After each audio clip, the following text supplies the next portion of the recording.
Hi everyone, welcome to today's video. My name's Stephanie, and today we are back with my brand recap mini-series where, if you don't know, towards the end of the year, I'll just go through particular brands' collections that they've released throughout the year and just kind of review and also rank them. For those of you who are familiar with this series, I am going to be changing the format, I guess, a little bit, where the way that I would edit the videos before would just be a little bit more time consuming for me, and I just don't really have the energy to do that this time around. So the format is a little bit different, but the premise is the same. So today we are going to be looking at Mooncat's collections that they've released this year, which is definitely an interesting one considering they released so little. This year they only released 5 collections, which is such a step away from the amount they've released in the previous years, where they were releasing like once a month, almost every month basically. So on one hand, it is nice because we obviously aren't getting as bombarded with so many collections and polishes throughout the year. But on the other hand, for the sake of this video, it makes for like a much shorter one where it's kind of harder to rank and talk about everything just because there's not as much, but it's still gonna be a good time. So let's just get into it. So starting in January of this year, they actually started the year off by retiring a bunch of shades. It was their first round of Dearly Departed, which is always so sad to see. I understand that, brands are just going to retire some polishes every now and then because realistically, you can't keep everything in stock forever. But I definitely was really sad about some of these because they were just some of my top favorite Mooncat polishes. Maybe the most disappointing one was Curse of Calypso, but I also fully agree with them retiring this shade because unfortunately, this is one of those pigments that just suffered like a fading issue, so it just really changed in color over the years. So while I do still love the original color that it was and kind of like wish they could just keep it around and always make newer batches, it just doesn't make sense to do that because obviously for everybody else who has this particular polish, it's gonna fade eventually. So, it's sad to see it go, but understandable at the same time. I also was really upset about some of the magnetics that they decided to retire this year, like Apparition and Velvet Rose. I really love those two shades. Like, they're maybe more on the simple side, and with Apparition, we obviously are gonna see what replaced it later on. But Velvet Rose, I thought was just so beautiful and classic, so that just hurt to see because, I love pink, and this is such a stunning pink magnetic. Another favorite that also made the list was Hermit Crab, which is this corally orange kind of shade that had these gold large metallic flakies. It was such an unexpected favorite for me. This came out in the Mermaid Tales collection, I think the summer the year before that, and I really, really love that one. I feel like it was my top favorite from the collection. Obviously Merkitten is also a classic, but that one was just such a surprise. I also just really love orange nail polish, and that usually is like one of the least popular colors when it comes to, the mass market. So that's why I'm assuming that was let go this year. It just wasn't as good of a seller compared to other polishes, which makes sense since we also saw Stolen Ambrosia get retired. That one unfortunately wasn't super flattering on me, which I was always like let down by because I thought the color was really stunning, but I just didn't love it on me. The same goes for Molten Lava too. That's basically the micro flaky version of Stolen Ambrosia, which obviously Michelle was having like a very orange year this time around, but it makes sense that, the people are not really feeling orange, which again is a little disappointing, but makes sense. I think the only other one that's kind of worth talking about is Alien Invasion, which is like the green sort of multi-chrome or duochrome shimmer. That one just feels like another really great like Mooncat shade, but it is also simple enough in its finish that it doesn't stand out in a way. Like we've seen other green multi-chromes from like other brands, but I feel like with Mooncat, they do lean into like a lot of these weird, funky greens especially. So that was also surprising to see, go away. I'm assuming it's because it was a low seller, but they never really say like why they're discontinuing poly polishes. It could be for any number of reasons, whether they are low sellers or they are problem shades like Curse of Calypso fading, but there could also be like a pigment sourcing issue where they just can't find the specific shimmers or whatever to continue to make the same polish anymore. So it always sucks to start the year with the dearly departed. We're obviously going to see that in the next couple of weeks, I'm assuming, and I just don't even know what could be on the list. I definitely would love to hear what you think of this round so far. Like, what were some of your most disappointing ones? Because again, I feel like there were a good number of these that I really did enjoy, but the others, you know, not so much for me, so I wasn't too sad to say goodbye to them. Then in February, we got the first collection of the year with Baroquen. And this was an interesting one. This was an 8-piece lineup of this really light and like romantic, whimsical sort of vibe, obviously inspired by like the Baroque or Rococo sort of aesthetics. And we had a lot of these light colors, mainly shimmers, but this was a slightly new or different shimmer formula compared to what Mooncat has done before, where I at least was describing these shimmers as being very wet looking. And to be honest, they weren't really my favorite. This was like such a letdown for me because I loved the vibe and the aesthetic. Like for that alone, I would give it at least an A tier. But once I actually tried them on, you know, I just wasn't really feeling them. Again, there's something about the shimmers that just like didn't really speak to me, which is so weird because I do love shimmers and I love a lot of Mooncat shimmers. And unfortunately, the other kind of finishes in here didn't really stand out to me as much either. Like maybe another favorite was the minty green hollow called Love's Labyrinth. I know the popular one was the magnetic called La Petite Mort, but that one also wasn't really like doing it for me. So yeah, unfortunately, we are gonna be starting this one off with a C. It just is kind of like, it's okay. I mean, it's not bad, like awful, where I would give it a D or lower. But yeah, unfortunately, I was left feeling very whelmed after trying them when my expectations were a lot higher, just because of like, you know, the marketing and all that, which I know shouldn't count towards like the actual collection, but you know, it just kind of adds to like the theme, which to me is really important at least. The next collection didn't come out until May, so we didn't have anything for March or April, but unfortunately, before the next collection came out in May, we also saw Mooncat have their price increase. This was so painful because I mean, I know like the tariffs and all of that, like brands kind of had to increase their prices.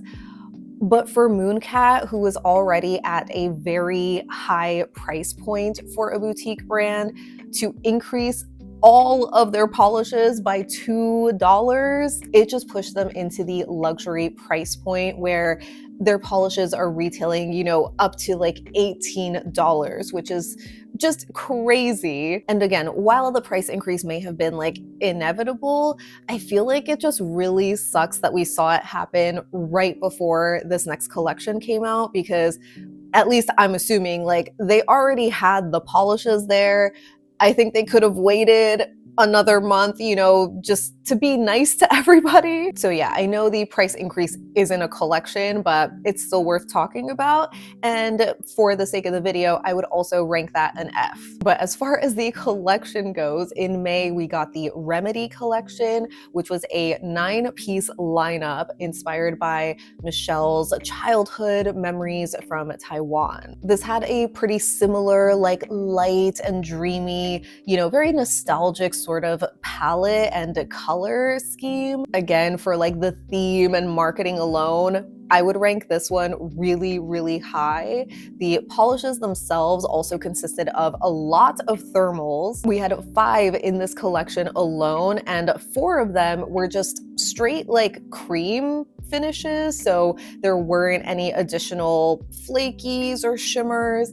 And it was just really hard to swallow because, again, with the price increase, these plain thermals were now retailing for $18, which again is so bonkers because thermal pigments is like one of the cheapest ones to make. I had said before in a previous video that they were the cheapest, but somebody corrected me and said that neons were actually cheaper. But still, my point stands that thermal pigments are one of the cheapest to source or whatever. And so to see how crazy of a markup it has, ooh, it just pains me because while a lot of people were saying this collection was very boring, it's like, you know, just more pastels, which I can see that criticism, especially after Baroquen, where it was very like light and soft and pastel. You know, this wasn't offering like a lot of bright colors. I mean, to me, it is bright and colorful, but not for like the season, where in May, we usually start to see a lot of summer collections that are much brighter, and this is definitely giving more like spring. So, you know, I get the criticism there, but personally, I really did love this collection. Like, it's hard to just not factor in the price, but I don't know how fair that is for the sake of these videos, because obviously I'm just kind of ranking them in like their little bubble of like the polishes, like what they look like, the theme, that kind of a thing. So I guess if we are removing the price aspect, I would honestly give this collection an S tier. Like, this was easily one of my top favorites, which I know so many people are like, girl, you're so boring. It's basic, I know, but I just thought these were so beautiful. I just love the shades. Again, I loved the theme. I love that they were more sentimental to Michelle. So yeah, I probably should have thought about this before, whether I should factor the price into my rankings, but considering like I'm not really gonna do that, or I'm not planning to do that for the other videos, again, I'm just going to be looking at like the theme of the collection, how well they're translated into like the different finishes, like the ranges, the formulas. Like, I feel like all of those are just, I don't know, more important with what I want to focus on for this video. But please, like with me focusing on that, don't get me wrong in thinking that like I don't think the price is important. Like, obviously that is extremely important, but yeah, for the sake of, you know, the aesthetics, I think I would give this one an S. Then in June, we're already halfway through the year, we see another round of Dearly Departed. I feel like this round was especially like a surprise to me. I don't know if it's because I just wasn't following Mooncat as closely on social media, because if anything, I guess I was maybe anticipating a round of Dearly Departed in July when they do their Pandemonium month, but this time it came in June, so it just was extra shocking. And what added to the shock was seeing what polishes were being retired. Because again, I know I say this like with every round, but there are just some of my top favorite Mooncat shades that make it into the Dearly Departed list every time, and it just makes me sick. This time, I would say some of my top favorites were Curiosity's Prey, which is the white milky jelly that has like those rainbow iridescent flakies. It is my go-to for opalescent nails, which as an October Libra, that is a must for me in my collection. In a slightly similar vein, Pixie Stick was another favorite. This one is just like a white shimmer that has like this greenish glow. It is like pure cellophane on the nails, which is just one of my personal favorite shimmers or like nail polish finishes. I think it's always so beautiful, so ethereal, and I just don't understand. But even more than those, I think the one that was like most shocking to me was seeing Gates of Hell, because to me that is like the Mooncat shade. Like, I know they have a lot of like really popular classics, especially like House of Hades, which, don't get me wrong, if that was ever a Dearly Departed, I can only imagine like the riots that would start. But I feel like Gates of Hell is like a quintessential Mooncat color because it's their version of a black to red multi-chrome. And while yes, those are like a dime a dozen these days, theirs was always a little bit different because it had this slightly like purple eggplanty undertone to it. So it wasn't a pure black, and it also had this like dainty hollow sparkle in there. I just thought it was so beautiful. Like, I still remember that one coming out in like the middle of summer a couple of years ago, and just loving it. And that's just so, not like me as a seasonal wearer when I'm wearing like neons and like all the rainbows in the summertime. Leave it to Mooncat to come out with a black polish in like July, and I'm obsessed with it. So I think because of that, I'm just like extra disappointed to see it go. It's one of my favorite black polishes in my collection, and I can't believe that it's gone. Another one that I hated to see go was Whiskey Sunrise, which is like that coppery red multi-chrome. There's actually a few from the same collection that made it into this dearly departed. So we also had Prickly Pear, which was like the prugly olive green kind of jelly base that had these like coppery, orangey flakies. Also Moonrise, which was the light pink. It's kind of like Island Peace Flower Child, which I think Moonrise came out after Flower Child. So I don't know if maybe a lot of people already had Flower Child and this one just happened to be like a low seller for Mooncat. And the other one was Midnight Rider, which was the black base that had this really deep cobalt blue shimmer and this like hollow sparkle in there.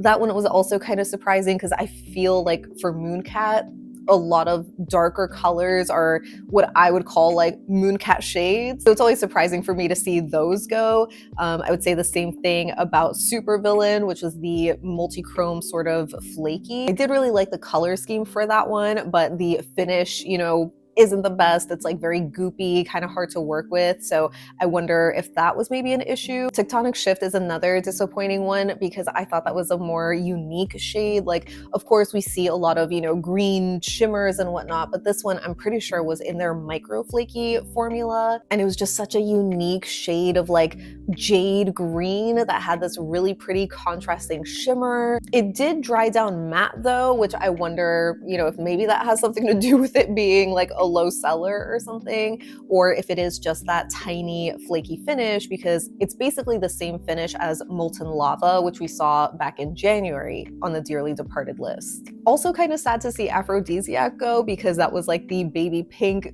shimmery, crully shade, but again, some of these, it's like, okay, they're retiring it because they're coming out with like a 2.0 version at some point. So that sort of makes sense. But at the same time, it's like, did we need to see it go? I mean, I guess that could just be said about any Dearly Departed shade. But yeah, this was also another tough month. I would say maybe this one was even harder than the round in January, just because of the shades Curiosity's Prey, Gates of Hell, and Pixie Stick. I feel like those especially were ones that I would recommend a lot more often compared to some of the other shades from January. So it just sucks to see. I don't even know how I would rank the Dearly Departeds. I mean, I would want to give them like an F because like, it sucks to see them leave, but that's obviously not really fair or like similar to what we're doing with ranking the collections that have come out. So yeah, not really ranking them, but I just wanted to talk about them and,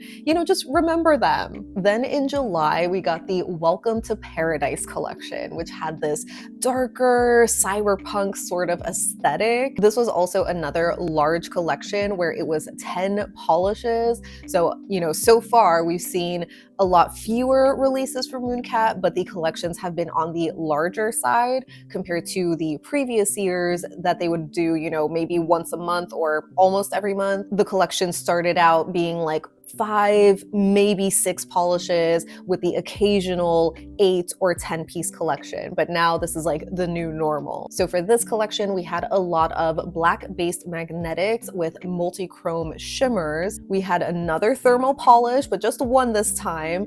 And then we also had this new finish from them. I forget the exact name that they're like calling it, but it's basically a holographic metallic sort of combination. But to me, it just read as very metallic, like the hollow is not strong at all. It's really overshadowed by the metallic finish. So similar to the new shimmers from the Baroquen collection, these new ones didn't really impress me so much. I would say these standouts were the magnetics because they just had this really crisp and gel-like quality to them, where even though they are very simple, just again being these pure black bases with these different colored multi-chrome shifting shimmers, they were so incredibly shifty. They magnetized so easily. They were super, super pigmented too. I feel like trying these magnetics out felt like such an improvement from the previous ones they've had. So as far as like the formulas, the actual finishes,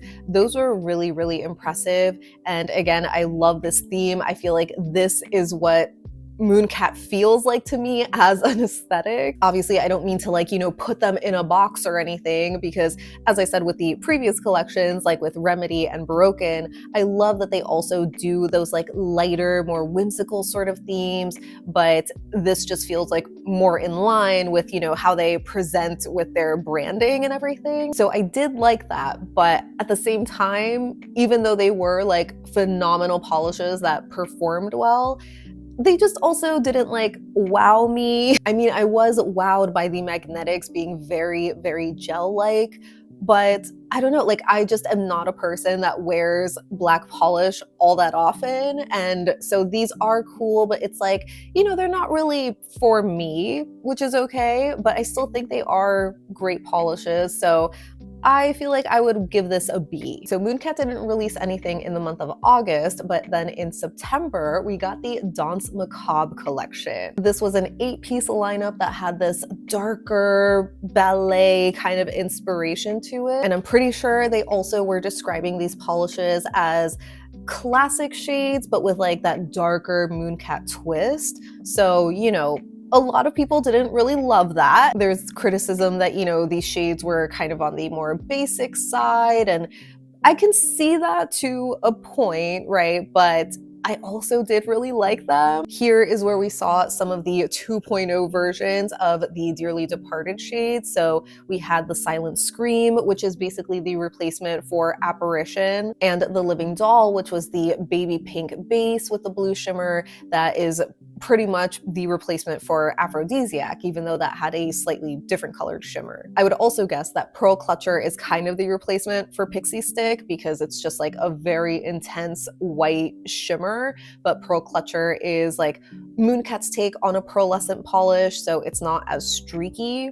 as a typical pearl, and it's a little bit more opaque than Pixie Stick was, but it does have a similar greenish shimmer that Pixie Stick had. We also got another thermal in this collection and 2 really intensely pigmented linear hollows, which, were very simple and also not super holographic. And then a black jelly base with these, I think they describe them as like clear or just transparent flakies, but because they're in the black jelly, they kind of just look like silver metallics, So definitely a very simple, straightforward color story, nothing we really haven't seen before, Again, maybe the improvement really was with the magnetics. Oh, the other magnetic, Claire de Lune. I think that was probably another standout for a lot of people just because the color especially was very unique, being this like muted, mauvey, cool toned purple. And again, just having like a really fantastic formula where the magnetics feel like such an improvement compared to the older formula. And yeah, while I liked some of the polishes like Pearl Clutcher or the Living Doll, Heart on a Platter, like those were my favorites from the set,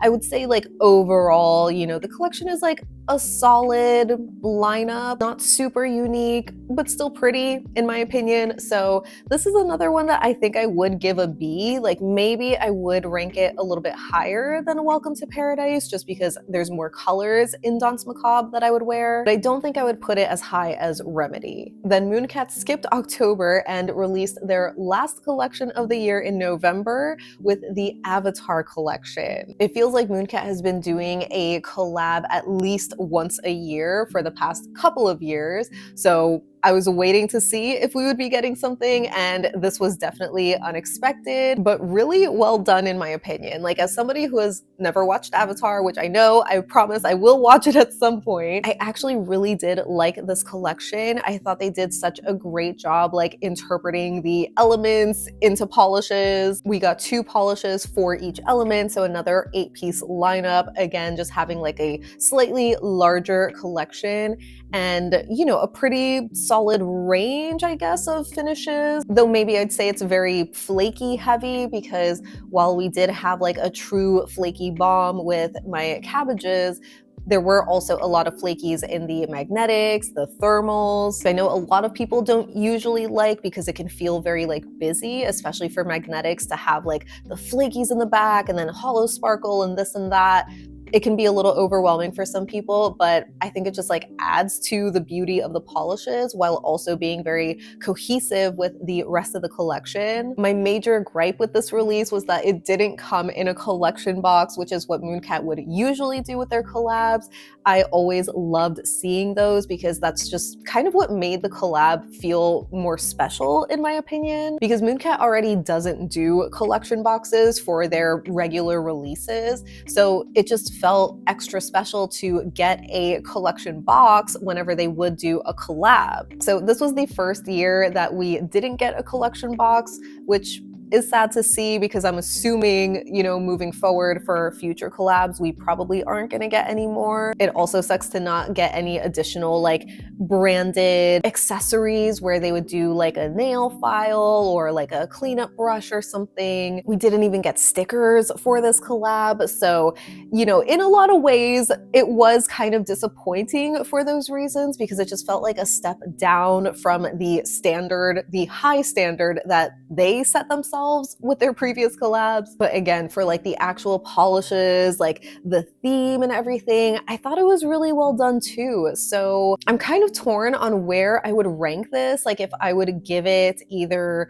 a high B or an A potentially. Like, I think it would be a solid A if I was just familiar with the show and I had like a little bit more of that connection there. But, you know, just as far as the polishes go, they were really pretty. They were like well-rounded, but I only really liked some of them, to the point where I could see myself like re-wearing them more often. But some of the others, it's like, okay, yeah, this is special for the collab, but, you know, not my favorite. There is also some recency bias, because like this just came out, so I feel like inclined to give it an A, but maybe after a couple of months, I could look back on this and say, yeah, like a B feels fair. At least, again, when it comes to my specific taste and preferences for what I like to wear. In general, for like everybody else, I could easily see this being at least an A, if not an S. I think I've seen a lot of people say this Avatar collab was Mooncat's best collection of the year, and I could see that too. You know, we just all have our different preferences.